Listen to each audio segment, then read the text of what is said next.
Je sais que pour cette vidéo, j'étais censé vous parler des labels, mais pour l'instant, on va continuer avec les champs de saisie. Alors, il arrivera sur certains sites, vous verrez que lorsque vous arrivez, ok, vous aimeriez afficher un texte par défaut. Ok, plutôt que d'afficher un placeholder, mais vous voulez vraiment qu'il y ait un contenu textuel que vous pouvez modifier plus tard sur votre page. Pour ça, vous pouvez utiliser l'attribut value. Ok, par exemple, ici, je vais dire taylor@gmail.com. Ok, donc la tribu value, dans le cas des champs de saisie input, permet de pré-remplir en fait votre formulaire, c'est-à-dire d'insérer du contenu à l'intérieur. Du contenu en fait qui peut être modifié contrairement au placeholder qui disparaît dès que vous commencez à saisir. Si je reviens sur mon site, vous verrez que déjà la différence, le placeholder est affiché en gris, et par contre, le value que je viens de rajouter est affiché en noir. La différence, c'est que sur le placeholder, si je fais ça, ça disparaît, mais ici, si je saisis, vous voyez, le contenu reste présent. Ok, donc ça, pour le faire, dans les champs de saisie, vous pouvez utiliser l'attribut value. Alors, il y a d'autres attributs également que vous pouvez utiliser sur plusieurs balises input. Vous avez par exemple des attributs comme required. Ok, l'attribut required permet de spécifier un champ comme étant obligatoire. Je vais retirer ce bouton. Ok, regardez ce qui va se passer si j'essaie de soumettre le bouton. Si je clique sur s'inscrire, excusez-moi, il y a un petit souci. Alors c'est required.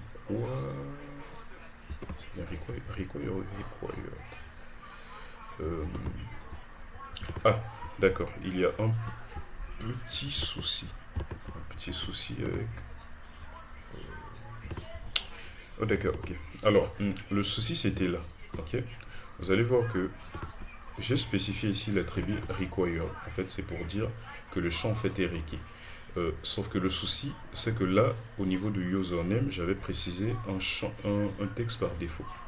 Ok. Donc, ça veut dire que ce champ en fait est pré-rempli par défaut. Alors, pour mieux tester en fait ce cas, je vais donc rajouter ici required. Ok. Je rajoute required.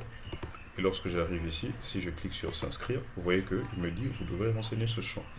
Donc l'attribut required bloque en fait l'envoi des données si le champ n'a pas été inséré. Vous avez d'autres attributs tels que min, length ou bien max length.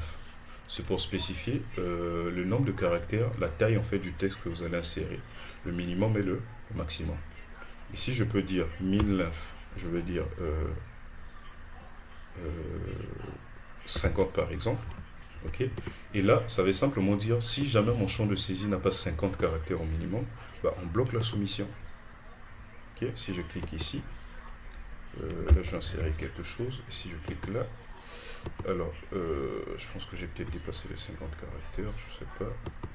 Voilà, il dit veuillez allonger ce texte pour qu'il comporte au moins 50 caractères. Il en compte actuellement 6. Alors, le texte qui s'affiche ici, c'est le navigateur. Ça, c'est un traitement qui est effectué par le navigateur. Et donc, ne soyez pas surpris que le texte puisse changer en fonction du navigateur. Mais une chose est sûre, c'est que dans tous les cas, si jamais mon champ n'a pas 50 caractères, il est impossible de soumettre le formulaire. Et donc, vous avez également d'autres attributs comme max value, max length, pour spécifier une taille maximale. Donc, je peux dire la taille maximale ici est de 55. Ok, et là, si j'insère des trucs à l'intérieur, donc je vais garder value ou bien je vais rajouter un texte ici.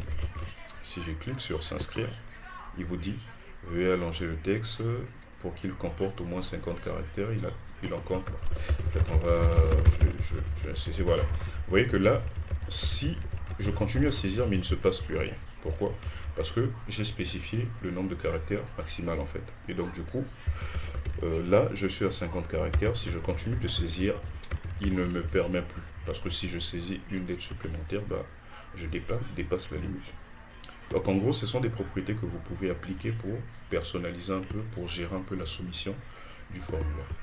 Alors, vous avez également d'autres balises input avec l'attribut type number par exemple, qui permet d'insérer un nombre. Vous voyez, là, ici, vous pouvez insérer des nombres. Okay. Si vous mettez un texte, ça ne marche pas, vous devrez obligatoirement insérer un nombre.